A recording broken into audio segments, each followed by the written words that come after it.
Whether you're a beginner or advanced with video, every single video that you make should move your customer in a certain direction. So today we're talking about how you can create a highly converting video funnel. Let's get right into it.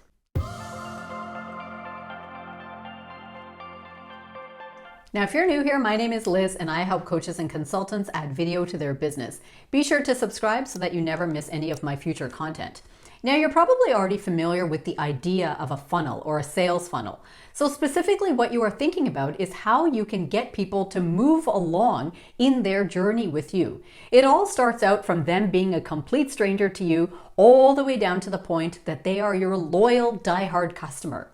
There's so many different types of funnels, but today we're talking about the one that concentrates on using video. You're probably familiar with all sorts of other types of sales funnels, and the principles are quite the same. Now, every single video that you release for your business, whether it is something that is just 15 seconds long or something that is hours long, it should have an intention behind it. And really, the goal of it should be to allow your audience to understand your brand better. Once they do that, they can make a decision for themselves as to whether you are the right person for them. Of course, there is so much that goes into that actual process. But if you are using video as the main tool in your sales funnel, you are going to check off a couple of boxes to ensure that that person is actually moving along in their journey with you. Too many people are creating videos nowadays that are not making enough impact for their customer base. That means that they're releasing video after video after video, but then their audience is not actually converting from that. They're not turning into paying customers. They're not actually engaging with the content. So then what's the point of spending all of that time to create videos?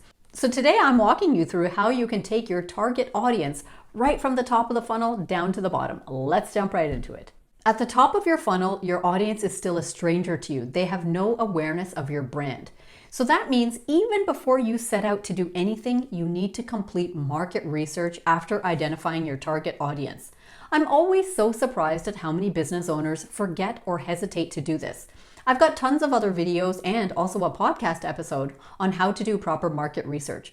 But once you do this, you are armed with the information that you need to actually put out videos that your target audience is going to care about, click with, resonate with. Without doing this step, you are going to be embarking on a long video journey that is not going to interest anybody that you actually want to sell to. So that's the first step. Let's go on to the next step. Now, we're interrupting this video so that I can remind you to subscribe to this channel. I think you should do that first. And if you are ready to finally add video to your business, be sure to look for the links in the description below for a few free resources that I have that will help you get started on your journey right away. Now let's get back to our video. The next thing that you're going to do is create visibility videos. I released a YouTube video about this recently. There are certain types of videos that really do you a favor by getting you more visibility. These are the ones that are easy for an audience to consume, and they typically will pique the curiosity of that audience member who is watching it. The whole purpose of this is that you need the brand recognition at the top of that funnel.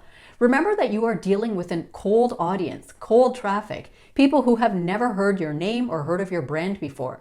So when you start creating visibility style videos, you have a higher likelihood of landing in front of them in the first place. How can anyone buy from you if they've never heard of you before?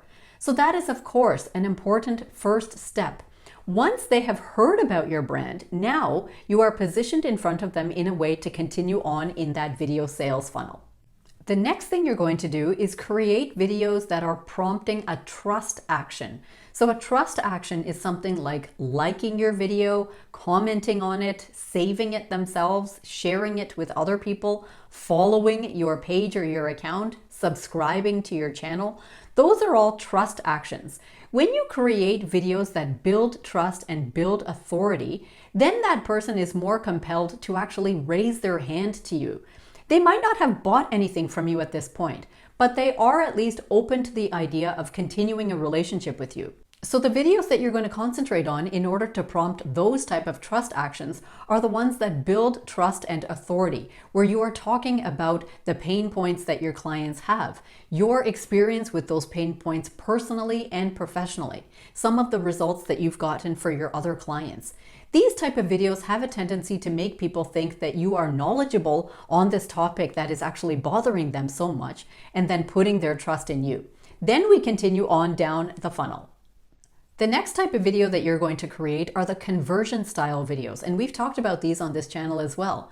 These are the videos that prompt your audience to take a conversion action, which is like DMing you or purchasing something right off of you, or clicking the link in your bio and actually signing up for something, or joining a webinar or a masterclass that you have, watching a live stream that you're releasing. These are all actions that they might take if they are really dialed into your message.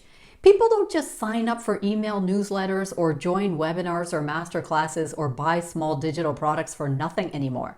The markets are all way too saturated. So if somebody is doing that, that means that they are really, really tuned into your message, especially if they've sent you a DM asking about your services. So the type of videos that you want to create at that stage to prompt those type of actions are the ones that really clearly show your USP. What is unique about you? What is it that you can say about yourself, your work, or your understanding of your client and their pain points that really make your audience feel that there is something unique about you compared to all the other competitors that you have out there? Once they realize that this is what your secret sauce is, and you are the person that can probably help them get the transformation compared to anybody else, that's when they're going to start taking these conversion actions. That is when they're going to convert into someone who's a hot lead, someone who is actively in contact with you, either in your DMs or through purchasing or through your email list. Now, many people at this point will assume that we've reached the end of our funnel because we've converted someone successfully. That's always a mistake to assume that. Remember that if somebody has gotten to the point that they are actively engaged and working with you in some respect, then you need to take that next step and build their loyalty. You want to retain that person within your circle. You don't want to simply sell somebody a product or do a little bit of work with them or have some type of a positive interaction with them and then just simply walk off into the sunset. This is a big mistake that I see a lot of coaches making. Instead, that next and crucial end to that funnel is to retain them as a loyal customer or as a loyal member of your target market. Now, the key to a really strong video funnel is continuous optimization and analysis. Don't simply create videos and put them out into a black hole without ever checking to see whether they are working. You need to be constantly looking at your metrics, tracking things, looking at the data and making decisions based on that data. If you feel that something is working even a little bit, double down on it and see if it works more or if you've actually swung things in the other direction. On the other hand, if something is not working, take time to analyze why so that you can optimize it there. Remember this well-known concept that 1,000 superfans in your circle can actually make your business run into eternity. So after you've had some type of positive interaction with someone, find ways to keep them within your circle. Offer them more things. Continue to have more conversations with them. Do market research with them now that they're a hot lead for you. Try to find other ways that you might be able to work with them. See if there's a higher ticket program that they might actually be interested in helping to develop with you and join. This way you can continue to actually put out good work yourself. It's not all about making another sale from that person. In fact, it's about you up-leveling as a coach or consultant. Now that you've done level A work with someone, you yourself as a coach or consultant can up-level yourself and build more skills so that you can do level B work with that person as well. This is how you expand your level of expertise and you're able to offer more to an audience that is interested in this. So if you like this video, I hope that you will give it a like and share it off with one of your friends.